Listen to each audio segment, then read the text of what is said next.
Good evening everyone, good morning and good afternoon kung saan man kayo ngayon.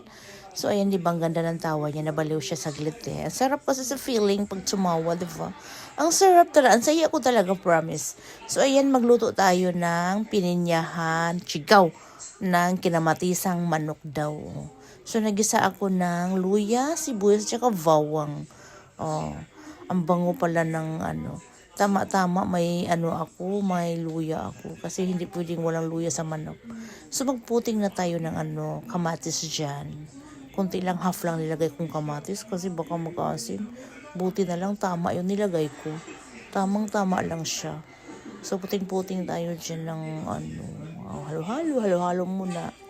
Bago natin lagyan ng pepper, paminta at saka asin lang muna, tapos mamaya na kayo maglagay ng pag nagsabaw na yan. Kasi pag hindi natin lagyan ng lamas, so hindi makadikit ang lasa. So you need to put the panlasa over there. So lasahan na lang natin pag may sabaw na siya. Diba? So halo-halo siya. Hiniwa ko na siya lahat para naka-ready na ako Ang hindi ko pa hiniwa dyan, yung ulo ng pechay. Yun lang, hindi ko inano. So, ayan, luto na siya. Na siya.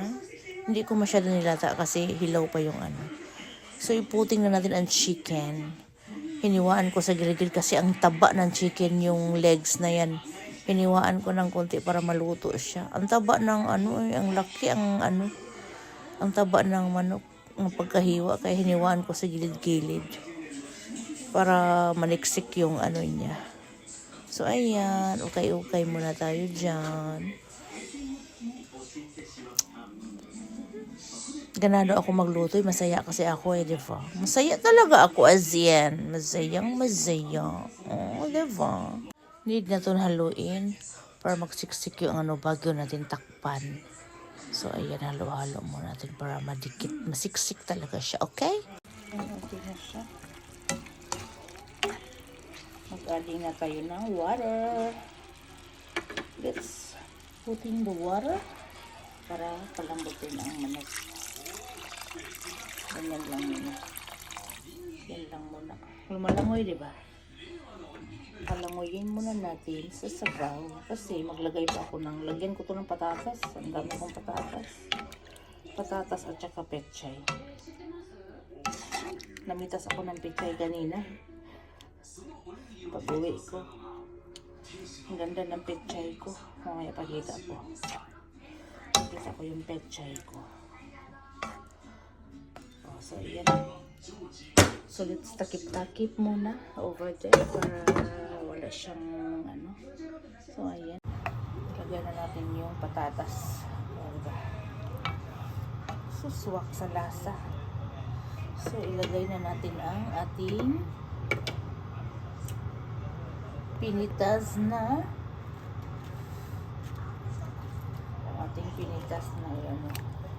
para lalambot na yan siya.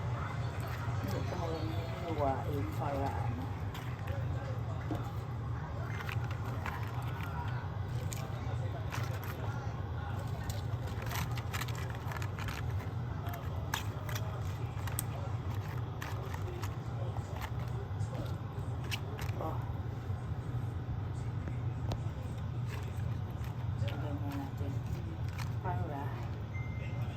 siya dyan. Para malata. Kasi gusto namin yung malata yung gulay. Itong gulay sinabay ko sa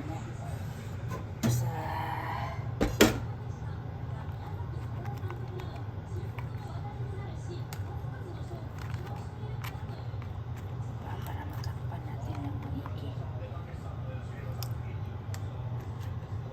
So, takpan natin para maluto siya.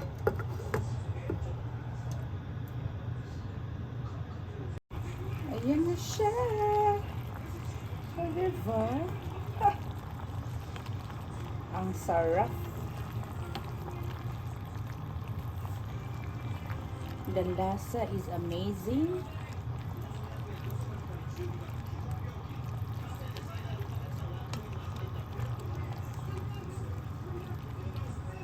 Sabi ni Dana, ang bango daw.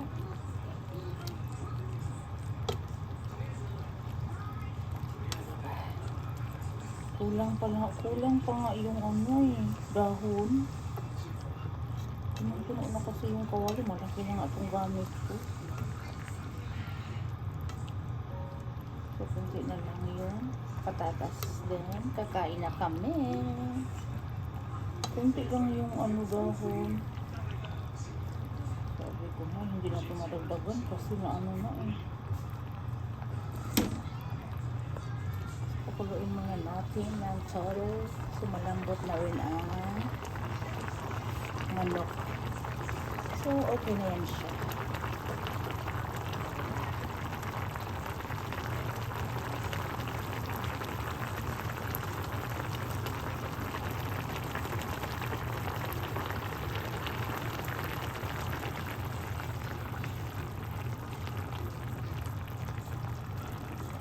So, ayun na nga, nagmamadali na si Dana. Nagugutom na raw siya at inaantok na siya.